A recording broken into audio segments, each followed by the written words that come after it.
Baiklah, Assalamualaikum warahmatullahi wabarakatuh. Siang anak-anak. Siang Bu. Apa kabarnya hari ini? Alhamdulillah baik Bu. Baik.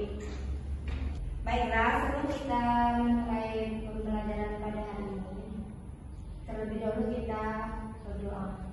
Doa dimulai. Doa selesai. Baiklah, ada yang tidak hadir pada hari ini? Hadir semua Bu. Oke.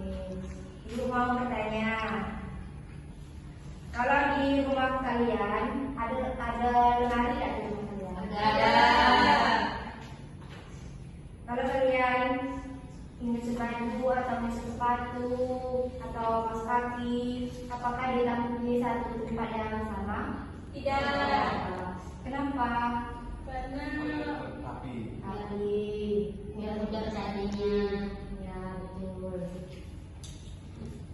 Nah, sama seperti itu, di bumi terdapat jutaan makhluk hidup. Agar mudah dipelajari, para ilmuwan mengelompokkannya. Itulah yang dinamakan klasifikasi makhluk hidup. Ibu punya gambar. Di sini sudah terlihat kan gambar? Sudah. Nah, Ibu, menurut kalian gambar mana yang bisa dijadikan dalam satu kelompok? Ada batu, ikan, meja, mangga, ayam, kucing. Ini dia. Yang pertama itu ada kelompok ikan, ayam dan kucing sebagai makhluk hidup. Ya. Terus mangga sebagai tanaman, batu dan meja sebagai benda mati. Baiklah, selanjutnya kita akan memasuki pembelajaran kita pada hari ini, yaitu klasifikasi makhluk hidup.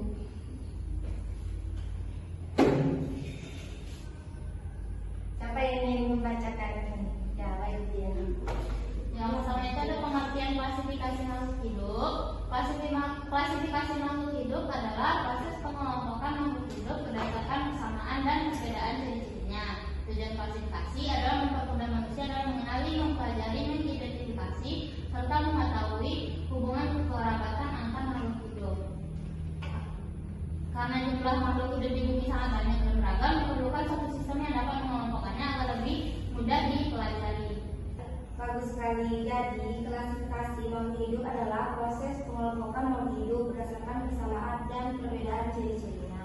Mengapa perlu dikelompokkan? Karena makhluk hidup di bumi jumlahnya sangat banyak dan memiliki bentuk yang berbeda-beda. Dengan adanya klasifikasi, kita menjadi lebih mudah mengenali, mempelajari, dan mengetahui hubungan kekerabatan antar makhluk hidup. Selanjutnya, siapa yang ingin membaca? Lawan. Baik, makhluk hidup perlu diklasifikasikan karena memiliki bentuk, ukuran, habitat, dan cara hidup yang sangat beragam. Tempat klasifikasi antara lain mempermudah mengenali makhluk hidup, terus mengetahui kesamaan dan perbedaan. Cirinya mengetahui hubungan kekerabatan, memudahkan penelitian, memudahkan pembelajaran ilmiah, dan memudahkan proses pembelajaran. Oke, selanjutnya itu ada dasar klasifikasi makhluk hidup, yaitu pengelompokan makhluk hidup dilakukan berdasarkan beberapa dasar berikut, yaitu ada morfologi, anatomi, fisiologi, molekuler, habitat, dan cara memperoleh makanan. Kelima, dasar tersebut digunakan agar hasil klasifikasi lebih akurat. Selanjutnya ada ciri morfologi atau bentuk tubuh. Morfologi merupakan ciri yang dapat diamati dari bentuk luar tubuh makhluk hidup, contohnya pada tumbuhan, bentuk daun, bentuk batang, bentuk akar, bentuk bunga. Kalau pada hewan yaitu bentuk kaki, bentuk paruh, bentuk sayap, bentuk ekor. Contohnya ayam dan bebek memiliki kaki yang berbeda karena menyesuaikan habitatnya. Sekarang ada ciri anatomi atau struktur dalam tubuh. Siapa yang ingin membacanya?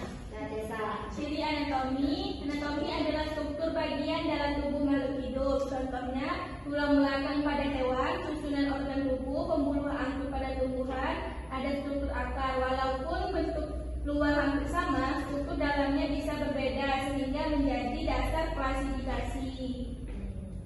Baik, selanjutnya ada ciri fisiologi atau cara hidup atau fungsi tubuh. Baik, Delda, silakan dibaca. Fisiologi berkaitan dengan fungsi organ tubuh dan proses kehidupan. Contohnya cara bernafas, cara berkembang biak, cara bergerak, cara menyimpan makanan, cara mengeluarkan zat sisa misalnya ikan bernafas menggunakan enzim, sedangkan manusia menggunakan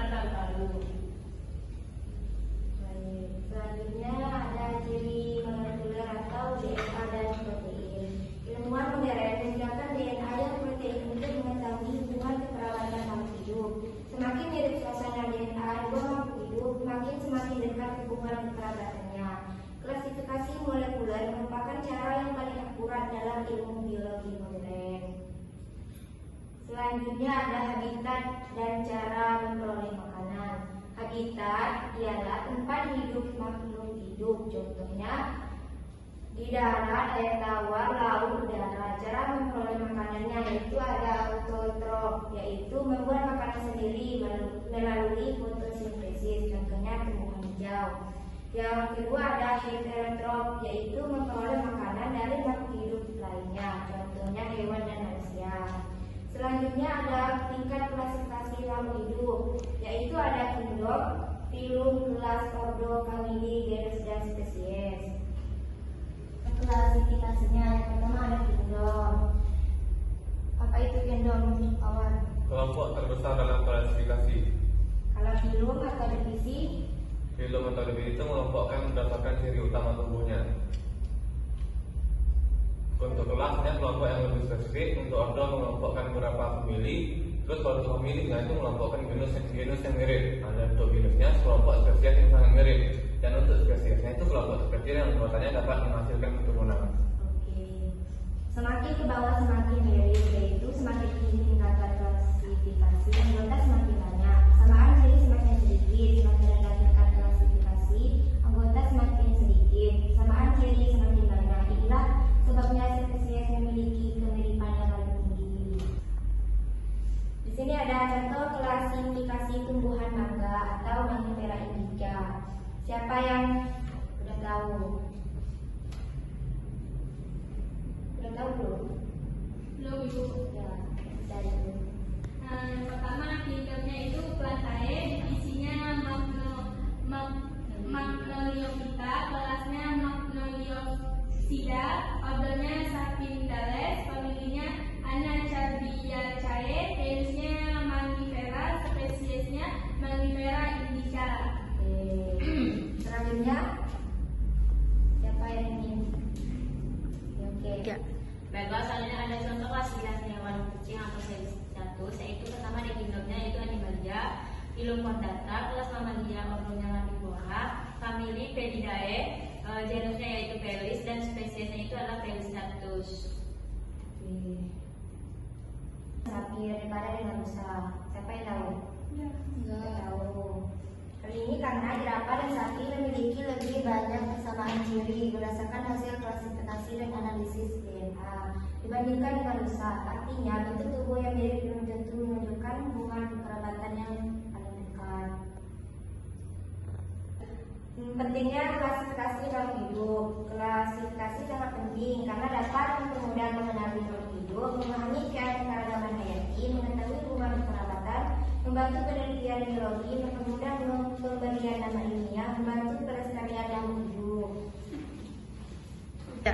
Baiklah, di sini Ibu ada membuat sebuah media yang sudah kita jelaskan tadi, yang bersama-sama kita jelaskan. Di sini ada klasifikasi makhluk hidup. Terus di sini ada kelas Klasifikasi. Terus ada dasar Klasifikasi. Jadi perbedaan jerapah Dan sapi. Baiklah, di sini Ibu mempunyai LKPD. Tolong kalian isikan sesuai materi yang Ibu jelaskan tadi menjadi 2 kelompok. Baiklah, tolong dibentuk 2 kelompok.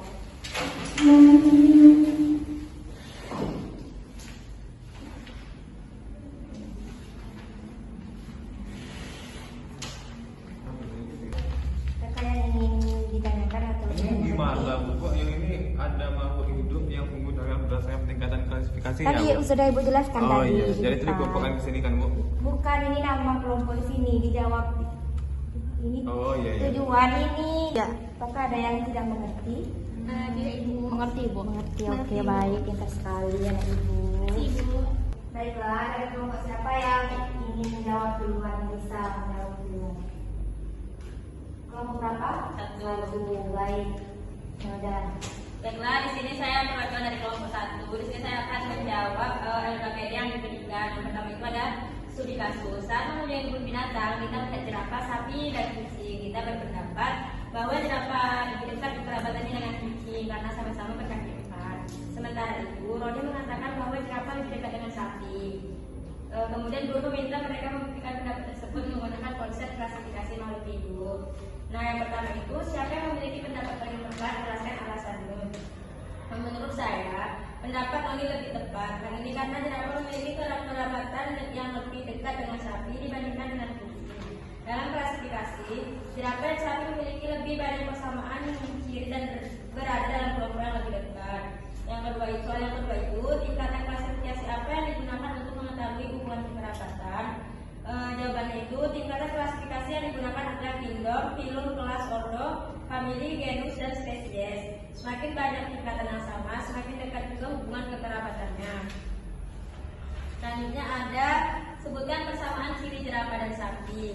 Yang pertama itu sama-sama termasuk mamalia, memiliki tulang belakang, bernafas dengan paru-paru, melahirkan anak, menyusui anaknya, tubuh ditutupi oleh rambut, berkaki empat dan memakan tumbuhan atau herbivora. Yang selanjutnya itu mengapa bentuk tubuh saja tidak dapat dijadikan dasar klasifikasi? Karena bentuk tubuh saja belum tentu menunjukkan hubungan kekerabatan. Klasifikasi juga harus memperhatikan ciri lain seperti struktur tubuh, fungsi tubuh, dan cara berkembang biak, habitat, dan kesamaan DNA yang agar hasilnya lebih akurat. Yang terakhir itu ada apa manfaat klasifikasi bagi para ilmuwan? Klasifikasi membantu mengelompokkan makhluk hidup, mempermudah mengenali dan mempelajari keanekaragaman hayati, mengetahui hubungan kerabatan antara makhluk hidup, serta memudahkan penelitian dan pemberian nama ilmiah. Kesimpulannya itu, klasifikasi makhluk hidup dilakukan berdasarkan persamaan dan perbedaan ciri-ciri makhluk hidup. Semakin banyak persamaan ciri dan tingkatan klasifikasi yang dimiliki, semakin dekat pula hubungan kekerabatannya.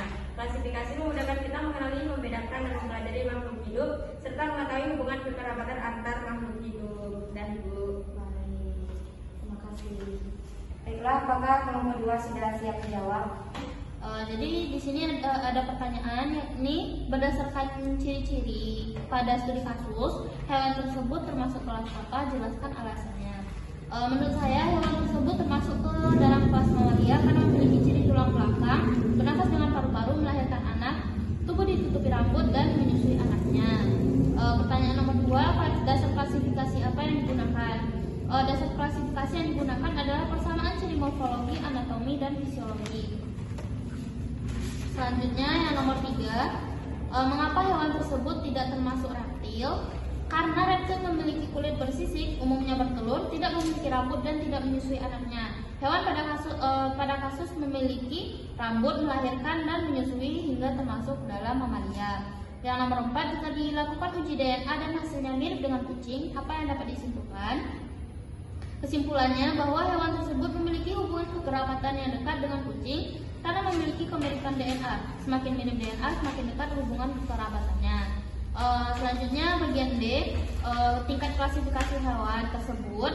Yang pertama itu kingdom Animalia, filum Chordata, kelas Mammalia, ordo Carnivora, famili Felidae, genus Felis, dan spesies Felis catus. Kesimpulannya, klasifikasi makhluk hidup dilakukan berdasarkan persamaan dan perbedaan ciri-cirinya. Hewan pada studi kasus termasuk kelas Mammalia karena memiliki rambut, bernafas dengan paru-paru, melahirkan, dan menyusui anaknya. Klasifikasi membantu kita mengenali, membedakan, dan mengetahui hubungan kekerabatan antar makhluk hidup dengan lebih mudah. Oke, baik, terima kasih sudah ketemu semua dan menjawab.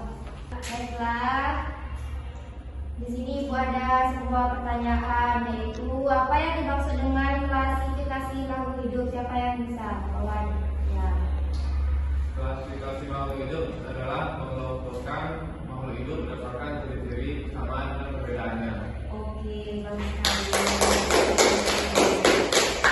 Baiklah, di sini siapa yang dapat menyimpulkan materi kita pada hari ini? Oke, Melda, silakan. Baiklah, kesimpulan yang saya dapatkan pada pembelajaran hari ini adalah bahwa klasifikasi makhluk hidup merupakan pengelompokan makhluk hidup berdasarkan persamaan dan perbedaan ciri-cirinya. Pengelompokan ini dapat mengklasifikasi morfologi, anatomi, fisiologi, habitat, dan molekuler. Tingkatan klasifikasi juga dari kingdom, filum, atau divisi, kelas, ordo, famili, genus, hingga spesies. Semakin banyak persamaan yang dimiliki, maka semakin dekat juga hubungan kerabatannya. Dengan klasifikasi, kita lebih mudah mengenali, membedakan, dan mempelajari keanekaragaman makhluk hidup. Bagus sekali.